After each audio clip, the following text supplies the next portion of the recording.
This Saturday night is the greatest event in all of pro wrestling, if you ask me. So let's do some breakdowns and off-the-wall predictions.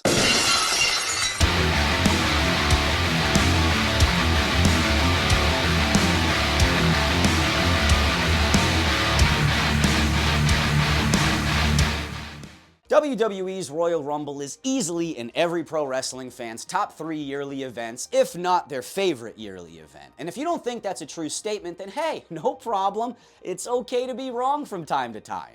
Because the match originally started back with its inception in 1972 via an invitation-only 22-man battle royale. And since its inception, it's not only become a staple of pro wrestling, but easily one of the sport's largest yearly events. My first Royal Rumble event happened back in 1994, and looking back, that was arguably one of, if not the most iconic Royal Rumble of the new generation era. 94's Rumble showcased Owen Hart turning on his brother Bret, Undertaker being shoved in a casket only to come back from the dead, and it was the first time two competitors went over the top rope at the same time, naming Lex Luger and Bret Hart the first ever co-winners of the Royal Rumble. Hindsight's 20/20 for me here, because looking back, that was a really cool Rumble to witness in person, but all I remember as a kid was hearing the thunderous amount of boos coming from the crowd in reference to the finish. Remember, this is the first time they ever did an angle like this for the Rumble, so the crowd was like, what the am I even looking at? Nobody, literally nobody in Providence, Rhode Island that night left feeling like they just saw a good Rumble. But this year in 2025, I don't think that's going to be the case. I think this year's Rumble has the opportunity to be one of the best ones we've seen in a long time. So before we break down the Rumbles, let's go over some of the matches they got. First up is the 2 out of 3 falls match for the WWE Tag Team Championships, featuring DIY defending against Motor City Machine Guns. Hey, real quick question, why does it seem like Motor City Machine Guns are struggling so much in WWE? Like, am I the only one that thought they were going to show up and kind of hit the ground running? But every time they come through the curtain in WWE, it seems as if the entire WWE universe either doesn't know who they are, or they just don't seem to care that they're even there. The Machine Guns have held just about every major piece of tag team championship gold in the business and are easily one of the better tag teams of the modern day. So I'm hoping this 2 out of 3 falls match will finally turn some heads and get some pops going for MCMG. No way. Don't do it! He did! But either way, I think DIY will retain their championships in the end. However, with these two teams feeling like they got a lot to prove on a PLE stage, we got a potential banger on our hands here, people. Next up is the ladder match between Cody Rhodes and Kevin Owens to crown the undisputed WWE champion. I want to start this part of the breakdown by simply saying, well done, gentlemen. Ha! Well freaking done. Because coming out of War Games, it felt like Cody had become eclipsed by Roman Reigns and CM Punk, and it didn't really feel like our champion had a clear direction moving forward. But then in the blink of an eye, here comes Kevin Owens. And Kevin and Cody have built a feud around the title that feels like an 80s grudge match. The storytelling of the choices a champion has to make, mixed with how it can affect friendships and break friendships, and now played out to a point where it includes Sami Zayn. Dude, this is one of the perfect depictions as to why so many of us enjoy the tales of pro wrestling. Now, as much as I have enjoyed Kevin Owens' work with this build and would love to see him have another run, I think we can all agree Cody will come out of this one as the champion as we head into WrestleMania. And that's it! That's all they have planned for matches, which personally feels like the perfect Royal Rumble card. 2 big fight field title matches is the perfect complement to the men's and women's Royal Rumble. So with that said, now let's get into the fun part with predicting how the Rumbles will play out, starting with the women's. So far we have Bayley, Liv Morgan, Bianca Belair, Naomi, Nia Jax, Charlotte Flair, Lyra Valkyria, Ivy Nile, Raquel Rodriguez, and Io Sky all confirmed as entrants. But that's only 10 entrants out of a 30 competitor field, so now we gotta start filling in some gaps. The best way to do that take a look at who's already in the Rumble. Let's start with Bianca and Naomi. Now, the women's tag team champions have had a lot of twists and turns, both competitor-wise, and we can't forget about the backstage attack with Jade Cargill.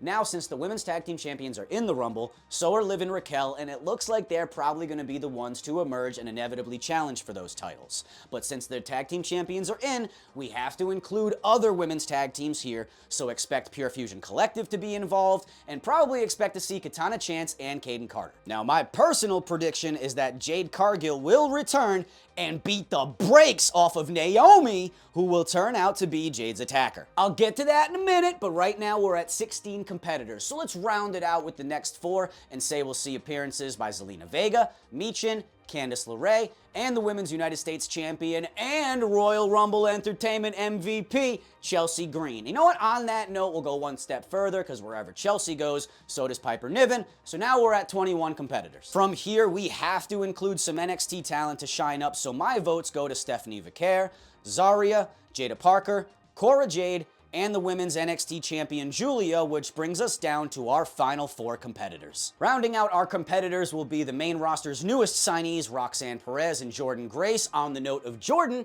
we will see the TNA Knockouts champion Masha Slamovich, and our final entrant into the Rumble, a returning Becky Lynch. Now, I think what would be really cool for the finish of the Rumble would be for Jordan to win and go on to face Rhea, but in order to keep it in the realm of WWE realistic, I think our final 4 are going to include Nia Jax, Charlotte Flair, Becky Lynch, and Bianca Belair.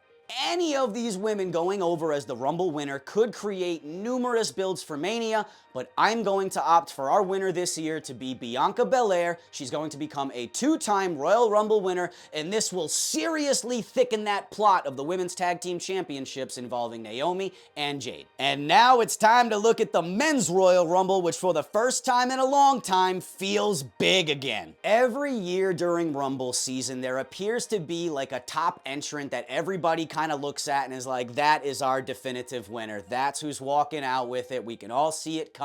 But this year, there are so many big names vying for the title of Royal Rumble winner, it could be anybody's game. Top entrants include Rey Mysterio, Chad Gable, the Intercontinental Champion Braun Breaker, the United States Champion Shinsuke Nakamura, the company's newest signee Penta, Logan Paul, Sami Zayn, Jey Uso, Drew McIntyre, Seth Rollins, John Cena, CM Punk, and the Tribal Chief himself, Roman Reigns. Those 13 names alone are an entire PLE card, but that still leaves 17 spots to fill, so let's get to work. Safe bets would have to include Judgment Day, but sadly minus JD after a very scary bump on Monday night. It always sucks when someone gets genuinely injured, so get well soon to the Irish Ace. So with that said, I think we'll more than likely also see Damian Priest, LA Knight, Ludwig Kaiser, Carmelo Hayes, Tama Tonga, and of course, Jacob Fatu. So now with only 8 spots left and a brand new partnership to lean into, let's take a look at both NXT and TNA. From TNA, we'll see TNA champion Joe Hendry in the Rumble, as well as Nick Nemeth, a wrestler that many of the WWE universe have missed ever since their departure. NXT, I think we can expect to see the North American champion Tony D'Angelo, Wes Lee, Ethan Page, and Trick Williams. Now, speaking of Trick, this 29th spot is where it gets real tricky because it should go to showcasing your NXT champion in Oba Femi. However, Oba is such a future monster and star for WWE. Do you risk damaging that image now, or do you showcase another talent? My vote would go to protecting Oba's image and showcase another talent like Javon Evans instead. Javon Evans is not only an incredible talent, but he could easily do the high spot with Logan Paul to pop the crowd. I'll even go as far as to call the spot. Logan will go for a springboard attack onto an unsuspecting person in the Rumble, only to get cut off by Javon midair with Javon's patented cutter. And if this leads to Logan being eliminated, well, thank you, Lord. We finally got a reason for Logan to go down to NXT, and I think we can all agree he could use some development from both a character and promo standpoint. So there, no need to showcase Oba Femi just yet. Save him until the time is right, because Oba will one day, print money. As for the 30th spot, expect to see Randy Orton not only make his return, but be included in the Final Four. My Final Four prediction for this year's Rumble will be Randy Orton, John Cena,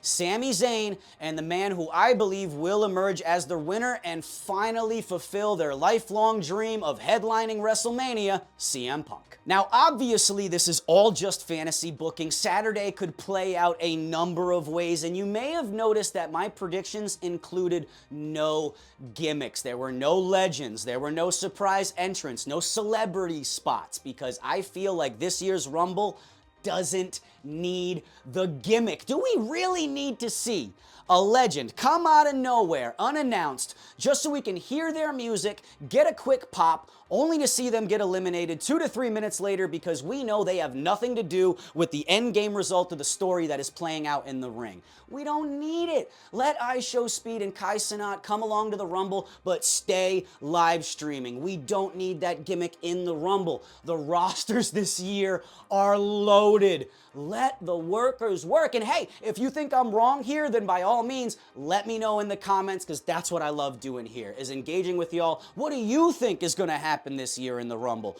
Who do you think is going to go over? Let me know. I love to talk about this shit. You can see I'm getting excited now. It's supposed to be the end of the video, and it's probably got the most energy out of the whole bunch. I ran out of breath there.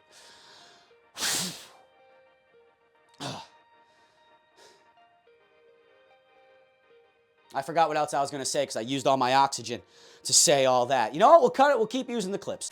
I don't know what the hell that was, but if you enjoyed this video, don't forget to hit the subscribe button. Let me know all your thoughts in the comments, and please don't forget to check out Aftermath on Netflix on February 10th. But until next time, stay happy, stay healthy, and I'll see you soon.